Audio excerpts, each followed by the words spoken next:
Saya Arsa Putri Asafa dari kelas 1B. Di sini saya akan menyampaikan konten tentang penggunaan huruf dan penulisan. Pertama, penggunaan huruf.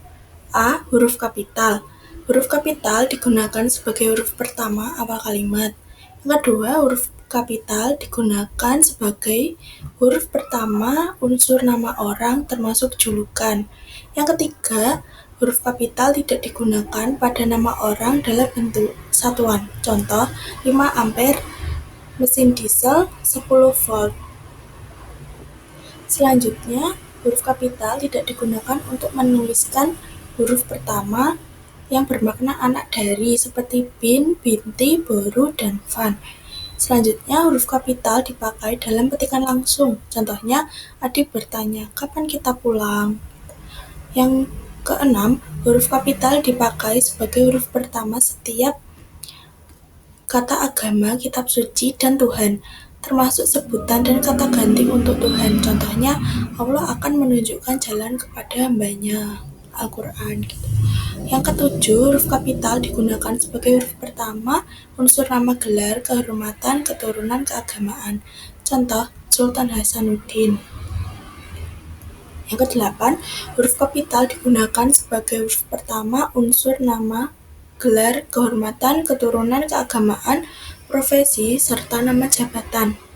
Contoh, Perdana Menteri Nehru. Yang kesembilan, huruf kapital sebagai huruf pertama nama bangsa, suku bangsa, dan bahasa. Contoh, bangsa Indonesia, suku Dani. Yang kesepuluh, nama bangsa, suku bangsa, dan bahasa yang dipakai sebagai bentuk dasar kata turunan tidak ditulis dengan huruf kapital. Ke-11, huruf kapital dipakai sebagai huruf pertama unsur nama peristiwa sejarah. Catatan, huruf pertama peristiwa sejarah yang tidak dipakai sebagai nama tidak ditulis dengan huruf kapital. Ke-12, huruf kapital digunakan sebagai huruf pertama geografi. Contoh Jakarta, Pulau Miangas. Catatan, huruf pertama nama geografi yang bukan nama diri tidak ditulis dengan huruf kapital. Ke-13, huruf kapital dipakai sebagai huruf pertama semua kata, termasuk unsur bentuk ulang sempurna, dalam judul buku, karangan, artikel, dan makalah. Ke-14, huruf kapital dipakai sebagai huruf pertama unsur singkatan, nama gelar, pangkat, atau sapaan. Selanjutnya, huruf kapital dipakai sebagai huruf pertama penunjuk hubungan kekerabatan, seperti adik, kakak, serta kata ungkapan lain. Selanjutnya, B. Huruf miring. Huruf miring dipakai untuk menuliskan judul buku, nama majalah, atau nama surat kabar yang dikutip dalam tulisan, termasuk daftar pustaka.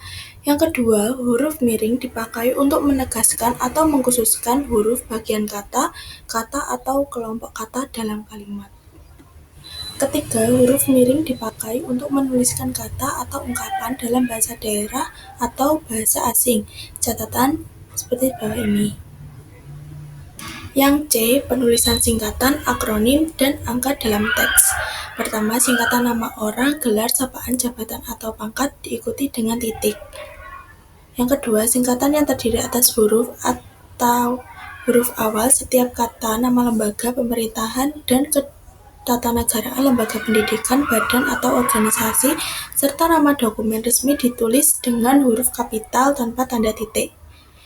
Yang ketiga, singkatan yang terdiri atas huruf awal setiap kata yang bukan nama diri ditulis dengan huruf kapital tanpa tanda titik.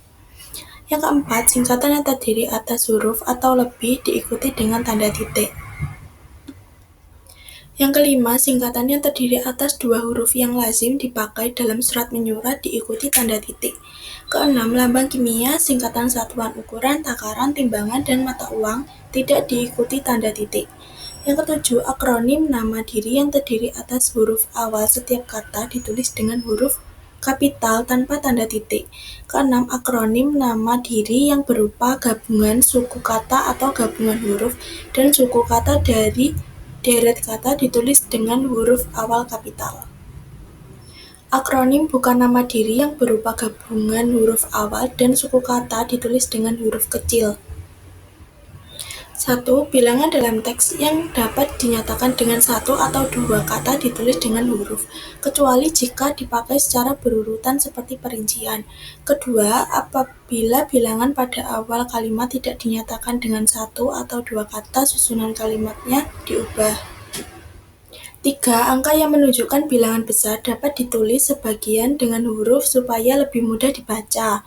Keempat, angka dipakai untuk menyatakan ukuran panjang, berat, luas, isi, dan waktu, serta nilai uang. Kelima, angka dipakai untuk menomori alamat, seperti jalan, rumah, apartemen, atau kamar. Nomor 6, angka dipakai untuk menomori bagian karangan atau ayat kitab suci. Ketujuh, penulisan bilangan dengan huruf dilakukan sebagai berikut, bisa bilangan utuh, bilangan pecahan. Kedelapan, penulisan bilangan tingkat. Kedua, penulisan kata. A. Kata dasar dan kata turunan. Kata dasar yaitu kata yang belum mendapatkan imbuhan. Kata turunan yaitu kata yang sudah mendapatkan imbuhan. B. Gabungan kata. Kata majemuk yaitu penggabungan dua kata dasar atau lebih yang membentuk makna baru. Yang C. Kata depan, di, ke, dari, dan penggunaannya. Contoh, di mana dia sekarang. D. Kata serapan dan ejaannya disesuaikan. Kata serapan yaitu kata yang berasal dari bahasa asing maupun bahasa daerah yang masuk ke dalam bahasa Indonesia. Contoh kata serapan yang ejaannya disesuaikan. Contoh, aktivitas dari activity, biologi dari biologi, demokrasi dari demokrasi, faktor dari faktor, klinik dari klinik.